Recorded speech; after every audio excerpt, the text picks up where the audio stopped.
Welcome again, dear grade 12 students, to this video which is about the reading of module 6A. This is part 2, student book pages 82 and 83. I'm quite sure that you are well acquainted with these objectives because they are the same of the previous video.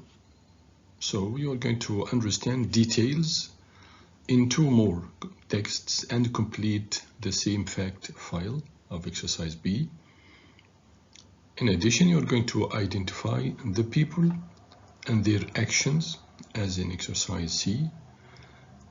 Also, you are going to guess the meanings of some given words in their contexts. Are you ready? In text C, Henry Oliver chose Marathon des Sables, or Marathon of the Desert, or the Deserts, sometimes called the Sahara Marathon. I'm sure that you are well acquainted with the strategy we are working with. Scan the text and fill in this fact file. Guess the meanings of these new vocabulary from the context and check their meanings using the dictionary, and once you have finished, please follow. Now, are you ready? Okay, the Marathon des Sables is known as the toughest foot race on the planet. What is the type of this race? It's a foot race. You are right. Give yourself 1 point. It refers to the race. This race is a strenuous event. We don't know the meaning of the word strenuous, but how about an event that takes place in the world's most inhospitable, unfriendly locations, which is the Sahara Desert in southern Morocco? Can it be a simple and easy event? Sure, no. It must be a very hard, very tough, tiring, exhausting. It needs much effort from the participants. So this word, strenuous, is polysemic. It can carry many meanings, and all of them refer to something which is very difficult and tough, right? Okay, how about the Sahara Desert? Is it the distance or location? Exactly, it's the location, right? One more point. Every participant, every member, has to run under the scorching sun for 6 days. Okay, you can very easily guess the meaning of scorching. We are on the desert, right? You can note that the temperature is 50 degrees centigrade. So scorching must mean very hot. Okay, about 6 days. Does it refer to distance or approximate completion time? They will run for 6 days, a total of 250 kilometers. You've got all the answers to the fact file, right? This is the distance, and the 6 days is the approximate completion time. Now give yourself 4 points for filling in the fact file. The rules require runners to be self-sufficient. Okay, you don't know the meaning of self-sufficient, but it is simplified right here. They carry everything they need to survive or to stay alive on their backs. So when someone carries everything on his back, he is self-sufficient. He doesn't need help from any other person, right? The only thing they don't need to carry is water, which is handed out at checkpoints. Temperatures can reach 50 degrees centigrade, and the landscape is just endless sand dunes. Can you answer this question, please? What is the one thing they don't need to carry during the race? Exactly, it's water. Very good. Henry Oliver says that the high temperatures do not seem to depress runners who want to take part, to participate, though. I must have crossed the starting line with at least 1,000 other participants. So how many participants were there? They were at least 1,000, right? For me, for Henry, the most beautiful sight every day was the final checkpoint. He is eager to reach the final checkpoint to make sure that he has ended the race. The refers to the checkpoint. So it is an anaphoric reference because it refers to something that was mentioned before. Anaphoric reference. There I could recharge my batteries. Indeed, literally, he doesn't carry batteries with him, but this is an expression. And as we agreed before, please write down the new words and expressions in your copybook. Okay, to recharge one's batteries means to rest and regain some of his energy.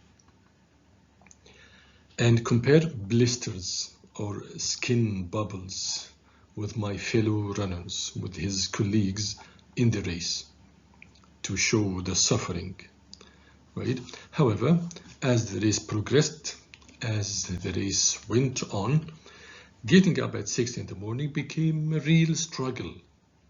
Nevertheless, but focusing on my goal to complete the race, as well as thinking about how far I had already come, gave me the strength I needed to continue. And this is the positive attitude that we have talked about in the previous video.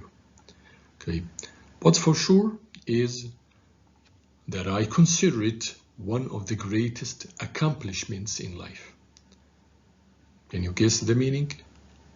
Check it in your dictionary. Accomplishments, achievements, right, in life. And we'll definitely go again next year. What is the type generally of these texts? Can they be leaflets, articles, or announcements? Sure, yeah, they are articles. And where can you find them? Exactly, in either a magazine or the internet. Very good, let's continue. Okay, here you have two tasks. Please read text C again and choose the questions that correspond to Henry or to apply to text C. In addition, match the highlighted words strenuous, scorching, self-sufficient, and accomplishments as we have already discussed. But here just match them with their meanings down there, okay? Take 3-4 minutes and then continue. Are you ready now? What are the questions that correspond to Henry? Exactly, they are number 6, because he mentions that some essential supplies are provided during the race at the checkpoints, water, juice, etc. Right, and number 10, because he mentions spending time with other participants during the race. He said that he compares blisters with his fellow runners, right? About the meaning of the word strenuous. Your choice, please. Have you chosen F? Exactly, needing great effort and strength. It's tiring and exhausting. About scorching, your answer, please. Is it A? Means very hot, extremely hot. Self-sufficient means someone who is able to do everything he needs without the help of others, right? And accomplishment means exactly the act of achieving something, achievements, as we have agreed before. Great. Okay, let's continue. Now do the same with text D, please. Okay, pause and let's meet after 3 or 4 minutes. Okay, done? Okay, this gentleman is Lee Eastman. He chose Jungle Ultra in Peru. He says, I had taken part in a few ultra marathons, so I was quite confident or self-assured about this race in Peru. Peru refers to the race type, the location, or the distance. Exactly, it refers to the location, the place. I was at the first ever race in 2012, and it's an experience I will never forget. We have to run on jungle trails. This is a jungle trail. The footpath is a jungle trail, okay? He says, I have to run. So what is the race type? It's a running race or a foot race because we run on foot, right? Not only jungle trails, but rocky paths or paths in American and tough mountain roads. The jungle was teeming with, it means full of. Please write down the new vocab and expressions in your copybook. Please remember this. It was full of creepy crawlies. The creepy crawlies, things like these, they are frightening, flightless creatures like spiders, worms, scorpions, etc. There were 70 rivers to cross and hills that took days to climb. There were several times when I want to drop out, to quit, to stop the race, and I had to remind myself that why I was doing this for fun.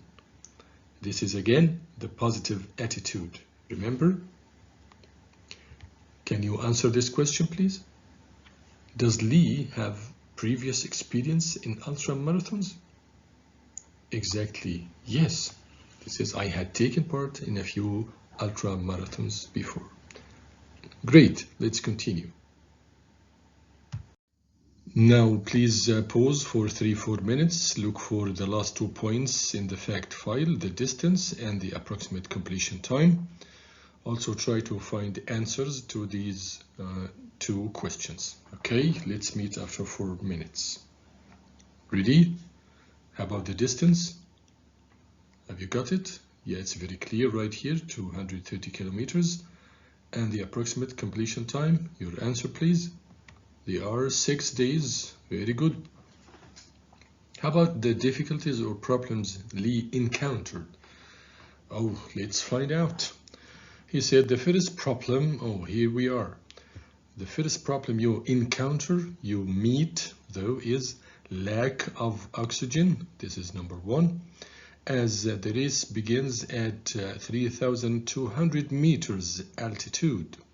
The altitude is the height above sea level in the Manu Cloud forest in the Andes. As you make your way down to the Amazon jungle, you will face humidity. This is another problem, right? You'll face humidity levels near 100%. You should have seen me sweating. The race lasts for 6 days, okay, and covers a distance of 230 kilometers. Not to mention that you also have to carry your supplies the whole way. You have to register at the checkpoints, which are every 10 to 15 kilometers. The problem here, the mistake that he has committed, I almost missed the second to last one. The second to last one means the last but one. The one checkpoint before the last one. So what is the mistake that could have prevented Lee from finishing the race? The mistake is that he almost missed the last but one, which would have meant instant disqualification, direct disqualification. Okay, imagine being so close to the end, so near to the end, and not being able to finish. Oh, Alice. Okay, let's continue. Dear student, sure, the remaining blanks here go for text D, right? So, number 1, he described the difficulties of racing at high altitude. We still remember. Also, Lee mentioned having previous experience of similar race. He said, I have participated in similar races in ultra marathons before. Also, he said that he could have been prevented from finishing the race because of a mistake. But let's check your memory. Do you remember the two difficulties of racing at high altitude? Your answer, please. Yes, they are lack of oxygen and humidity. Okay, another question. What is altitude? Your answer? Exactly, altitude is the height above sea level. Another question. What is the mistake mentioned here in number 9? Ready? Your answer? The mistake is that he almost missed the second to the last checkpoint. Okay, you have a good memory. Super work. Thank you so much for watching the two videos about the reading of Module 6A. The videos will be available on Microsoft Teams till we meet again. Thank you so much.